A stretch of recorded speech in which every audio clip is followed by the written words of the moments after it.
What is going on, Jaguars fans? Welcome back into the Fan Cave. My name is John O'Leary, and today was a much more exciting day of free agency than without a doubt yesterday was rather. Yesterday was a bunch of just depth signings, and it kind of sucks because the highlight of yesterday was Philip Dorsett. Today we had Marvin Jones joining the team. We have Shaquille Griffin joining the team. Tyson Alualu rejoining the team after his stint with the Pittsburgh Steelers. Today was a much more exciting day. A lot of bigger names were added to the team. A lot of depth was added to the team, especially at the defensive line position. And I wanted to start off with a name I've mentioned already, Shaquille Griffin. Shaquille is coming to us from Seattle, and all in all, he is coming into this roster, and he's immediately going to be the number two, if not the number one corner on this team. C.J. Henderson showed flashes of being a Pro Bowl level CB1, but Shaquille Griffin is somebody that's been doing it for 4 years in the league, and honestly has that leg up on C.J. Henderson. And it's up in the air whether or not C.J. will be the number one or the number two when Shaquille takes the field. But I'm excited about this signing. It was one of the best corners on the market, and we got him locked down for a good while. We don't have to worry about our CB1, CB2 for the next 3 to 4 years with the two of them. Hopefully they pan out. Hopefully they are what we expect them to be, and in the long run they can be fruitful corners that are a great benefit to the defense. Now, speaking of players that could be a surefire number two, a possible number one, the Jaguars also signed Marvin Jones out of Detroit. Marvin Jones had 9 touchdowns last year, opposite of Kenny Golladay. Now you look at Kenny Golladay, who was honestly the number one wide receiver target after the franchise tags got tossed out. And you look at Marvin Jones. He did play second fiddle to Kenny Golladay, but there was a lot of people in Detroit that thought he was the better of the two wide receivers. And honestly, if you put Marvin Jones's numbers onto the Jaguars from last year, Marvin Jones leads the team in touchdowns. That is a great attribute about him, is that he can be that red zone target. He can be that deep play target that Trevor Lawrence is going to be looking for. And honestly, we might have ourselves a bit of a wide receiver number one competition in entering training camp between DJ Chark and Marvin Jones. I'm here for it. I'm excited about this signing. I wanted Kenny Golladay, but Marvin Jones is definitely a 1B for me, and I'm here for it. Let's rock and roll, Marvin. Now, another player I mentioned previously was the defensive tackle from the Pittsburgh Steelers, drafted by the Jacksonville Jaguars.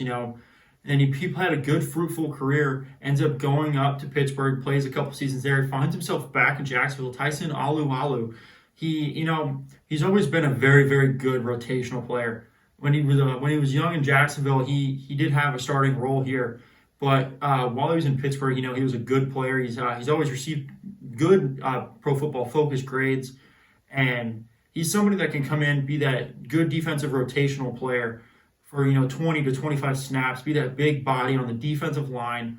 And he also brings a lot of veteran mentalities to a very young defensive line.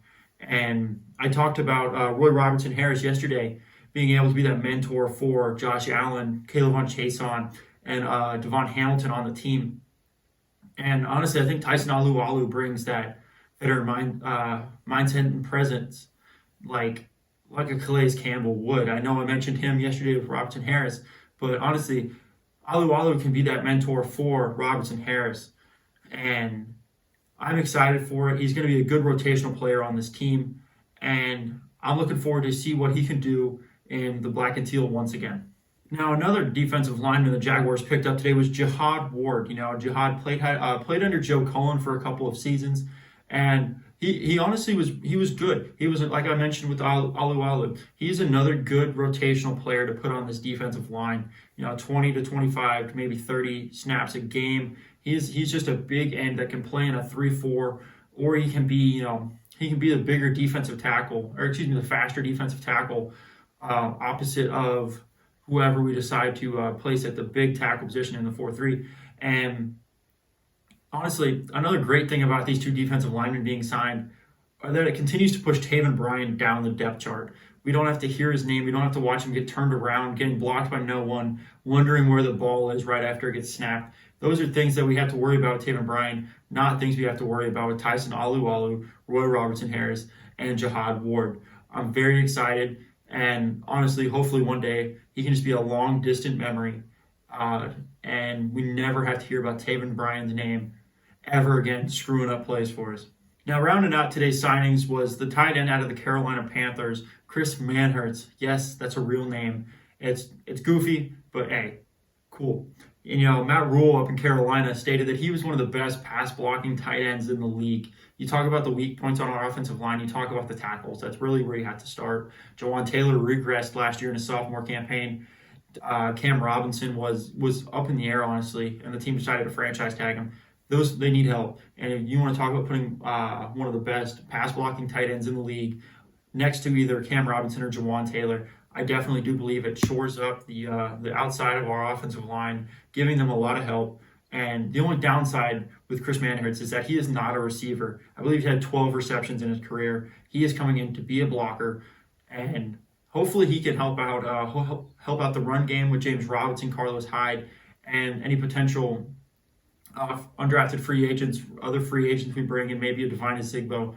And I'm here for it. Let's rock and roll. And day 2 is in the books. I'm excited. Definitely Urban Meyer, Trent Baalke did redeem themselves from what it was an atrocious first day of free agent signings.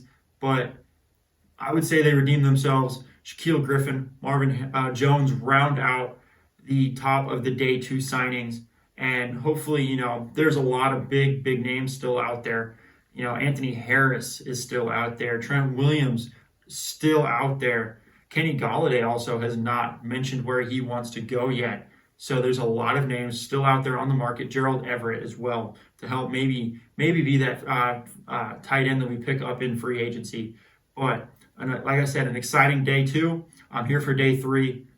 As always, stay safe and go Jaguars.